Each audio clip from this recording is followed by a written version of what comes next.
Alors c'est parti, donc bonjour à tous, je m'appelle Boucard et moi non plus, je pensais pas que le monde avait besoin d'un nouveau réseau social, à plus forte raison un réseau social uniquement porté sur la mode. À la base, je voulais juste créer une app sur laquelle il était possible de recevoir un avis anonyme lorsqu'on hésitait en cabine d'essayage. Et avec ma formation business, j'ai dû recruter une équipe talentueuse d'entrepreneurs nés et possédant toutes les compétences nécessaires en design, développement, intelligence artificielle, marketing pour que ce projet voie le jour. On s'est également entouré d'excellents sponsors et d'excellents mentors. Donc, bien évidemment, on est passé par toutes les étapes des startups, c'est-à-dire la sortie de la première version, la campagne de financement participatif, Florian qui quitte ses études pour rejoindre le projet, le premier contrat avec Jennifer, le départ d'un associé avec tout le code qui nous a obligés donc à recommencer et à apprendre nous-mêmes à coder pour que ça ne nous arrive plus jamais, et puis le recrutement de Bilal qui est devenu le meilleur CTO de tous les temps. Ensuite, on a été incubé à l'ESSEC et au School Lab, et enfin, on a réussi à sortir notre première version publique. Et là, on s'est rendu compte d'un usage qu'on n'avait pas prévu.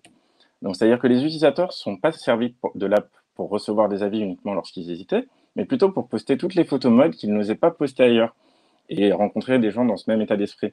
Et donc, je vous ai dit au départ qu'on ne pensait pas que le monde avait besoin d'un nouveau réseau social. Et en fait, on n'est pas un réseau social. On est un anti-réseau social parce qu'on casse les codes.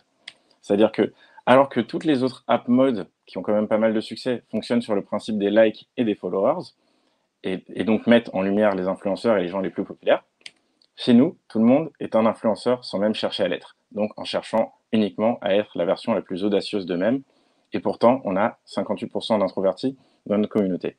En fait, il se passe quelque chose d'incroyable lorsqu'on priorise le contenu posté plutôt que, et donc qu'on cache les likes et les followers, c'est qu'on finit par désinhiber une communauté. Et c'est ça qui est incroyable, ils sont encouragés à sortir de leur zone de confort, et d'un coup ils reçoivent plein de commentaires et de réactions, ils se sentent vraiment comme des stars, et c'est un sentiment génial, c'est du jamais vu. Et c'est aussi quelque chose qui nous motive, c'est-à-dire donner confiance en eux à cette génération, parce qu'on pense que c'est comme ça qu'ils auront la confiance nécessaire pour adresser les problèmes sociaux et environnementaux qu'ils doivent régler. Et ça nous amène à notre problème, c'est qu'aujourd'hui, il est difficile pour les marques de détecter les tendances et ça crée un tas de problèmes, donc notamment les collections qui ne répondent pas aux attentes, les stocks qui ont un coût de 210 milliards par an, une baisse de leurs profits, une baisse de leur innovation, la pollution de l'environnement parce qu'ils finissent par brûler les stocks. Alors, très bientôt, ce sera plus possible et la France est pionnière là-dessus grâce à pas mal de lois. Et toutes ces choses-là, en fait, viennent d'une transformation de l'écosystème. Avant, on était dans un écosystème top-down, c'est-à-dire que les marques présentaient leur collection, les acheteurs estimaient combien le consommateur allait finalement acheter. Et puis ensuite, on essaie de vendre donc, ces collections aux consommateurs. Aujourd'hui, les marques vont tenter de s'inspirer des communautés. Elles vont donc créer des collections qui correspondent et vont essayer de vendre à ces communautés-là. Et avant, ça se passait 2 fois par an parce qu'il n'y avait que 2 collections. Aujourd'hui, on est sur certaines marques à presque 12 collections par an. Pour répondre à ça, en fait, les marques ont tendance à se tourner en ce moment de plus en plus vers l'IA. Donc nous, on a décidé de se servir de notre algorithme pour donc analyser les photos qui sont postées sur l'application afin de détecter les tendances. Il y a d'autres entreprises qui font ça en ce moment, donc en analysant les photos de défilés d'Instagram, mais on sait tous que les influenceurs et les défilés, ça, c'est pas hyper représentatif de la vraie population. Et en plus, l'analyse de photos uniquement est insuffisante pour déterminer les tendances. Il faut d'autres données, et nous, on a ces données. C'est en ces deux points qu'on se différencie. En ce moment, on est en train de finaliser le MVP du dashboard, qu'on vendra dans un premier temps à 1 000 euros mensuellement pour les fonctionnalités de base à partir du mois de septembre, et le tarif de la version complète sera de 5 000 euros. Notre deuxième source de revenus, c'est le compte premium de notre communauté, permettant à nos utilisateurs d'avoir une portée plus grande pour les utilisateurs qui ont besoin d'avoir une visibilité. Par exemple, lorsqu'ils veulent lancer une marque depuis leur chambre. Et ça se fait beaucoup, croyez-moi. Donc avec 1 million d'utilisateurs et seulement 0,5% qui auraient ce besoin-là, pricé à 10 euros par mois, on atteint directement les 600 000 euros de chiffre d'affaires annuel. On passe à 6 millions de CA si c'est 5% des utilisateurs qui décident de souscrire à ce service-là. Et si on ajoute ne serait-ce que 400 marques qui payent pour le dashboard, en choisissant de faire la pub sur Plaid, on arrive à 100 millions de chiffres d'affaires. Sur les 6 derniers mois, durant le programme Tremplin, on s'est servi des connaissances acquises durant les workshops et les séances de formation de notre côté pour tester énormément de choses, donc tous les canaux de distribution possibles, Facebook, Snapchat, TikTok, etc. On a fait énormément de pubs organiques, on s'est formé également sur le management parce que en ce moment on est une équipe de 6 personnes. On s'est formé sur le développement de produits, les sciences comportementales. On a développé donc nos algorithmes, on s'est formé sur la data science. Et puis, on a été conviés à une conférence de la Fashion Tech Week de Milan sur les millennials, la construction de communautés, etc., en tant qu'animateur de cette conférence, avant que la conférence soit annulée à cause du Covid. Mais on a également profité du Covid pour, par exemple, remplacer les défilés physiques organisés par les écoles de mode par des défilés virtuels sur Place. Aujourd'hui, on a 3000 utilisateurs sur la plateforme, c'est un nombre en croissance, et ils ont passé le mois dernier 23 000 minutes sur l'app. Ils viennent principalement du bouche à oreille et 95% de notre acquisition est organique.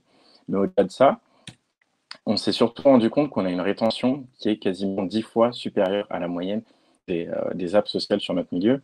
Ce qui est encore plus incroyable, c'est que dès qu'un utilisateur commence à se servir des fonctionnalités clés de l'application, on a quasiment une rétention parfaite. Donc on peut le voir, et on peut voir que ça dure aussi sur la durée, en semaines et en mois. Pour revenir sur notre nombre d'utilisateurs, donc on a une croissance actuellement de 9% par semaine et on compte la booster grâce à ces stratégies-là. On vise directement l'international parce que pour une app comme celle-là, il est plus simple d'avoir 25 000 early adopters dans les 20 capitales de la mode, à savoir Paris, Milan, Londres, Tokyo, etc., plutôt que 1 million sur un pays. Et donc c'est le même total, mais c'est beaucoup plus simple. Et on va toucher ces utilisateurs-là grâce à une stratégie de contenu. Donc on va partager des interviews de créateurs dans chaque ville, les meilleurs looks de la semaine, et également la stratégie TikTok, pour ceux qui connaissent, qui consiste à créer un contenu exclusif qui va être repartagé sur les autres réseaux par nos utilisateurs. Voici l'exemple de ce contenu. Et comment on sait qu'ils vont repartager notre contenu? Parce qu'ils adorent le faire, ils adorent Plaise. Ici, on peut voir certains de leurs témoignages où ils disent qu'ils ont tapé meilleure app du monde dans l'App Store pour trouver notre app, ou alors ils nous recommandent, à leurs parents d'utiliser l'application.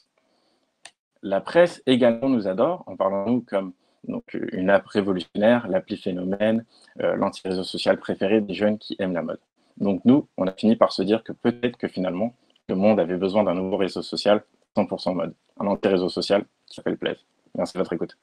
Ah, une dernière chose, si vous voulez nous aider et que vous pensez à au moins une personne à qui le concept peut plaire, n'hésitez pas à leur en parler. Et puis en ce moment, on cherche à être mis en relation avec des business angels et des marques de mode. Côté business angels, on n'est pas en levée de fonds pour le moment, et autant construire la relation le plus tôt possible, récolter les bons conseils et leur permettre de suivre notre évolution. Encore merci pour votre écoute.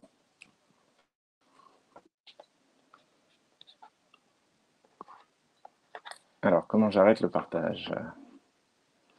Je ne sais pas comment faire. Ah, c'est bon. C'est bon, moi?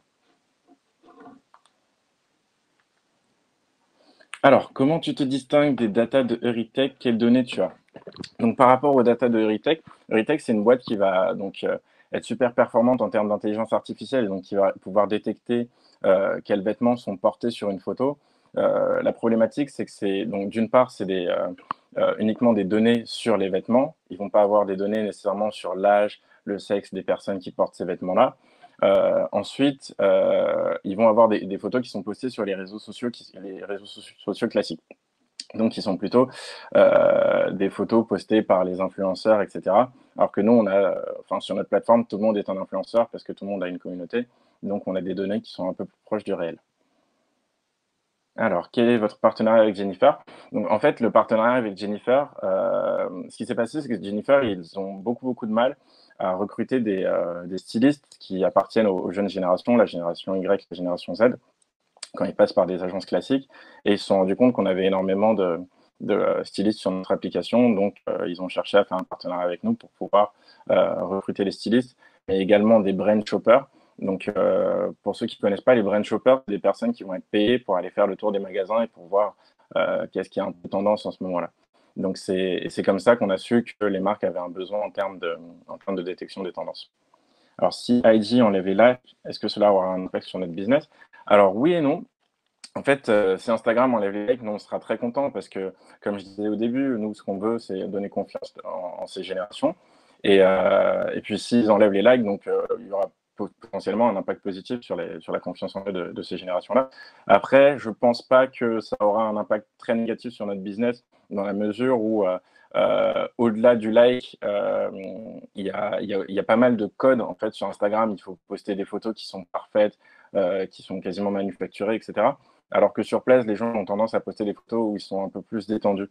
Et je peux vous montrer un exemple. Alors, je ne sais pas si je l'ai là, mais les utilisateurs ne postent pas du tout le même contenu sur Place et sur Instagram. sur Instagram, ils vont poster du contenu qui met en valeur la personne, alors que sur Place, ils vont plutôt poster du contenu qui met en valeur le vêtement. Et donc, c'est plus, voilà, d'un côté, c'est la créativité de la personne, et de l'autre côté, c'est la personnalité de la personne. Donc, je peux vous retrouver. Alors, comment tu distingues les data de Non, j'ai déjà répondu.